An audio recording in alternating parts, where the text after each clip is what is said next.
Welcome to Penrose Learning, where we make understanding easy. You begin by making the system safe.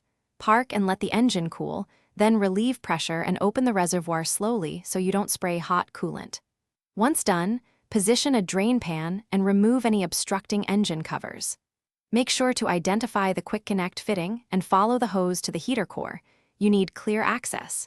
You do this because forward planning prevents burns and lost coolant, so gather a disconnect pick and a small flat driver before you touch the fitting. Once you have access, compress the quick connect collar inward to release the internal retainer. If your fingers don't reach, slide a 1/4/1/2" disconnect tool over the hose to push the sleeve. While holding the fitting body steady with one hand, twist the hose a quarter turn and pull straight off with steady force. That motion disengages the O-ring without tearing it. If the collar won't move, insert a thin pick to press the clip. Patience prevents broken plastic and costly replacements. After removal, immediately cap the heater hose and the metal nipple to keep debris out, then inspect the O-rings for cuts or swelling and replace them if needed. A bad O-ring causes leaks.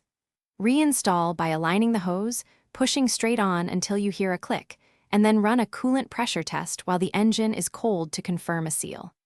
If a connector is stuck, apply a little silicone spray, fully depress the clip, or warm the plastic slightly to free it without breaking parts.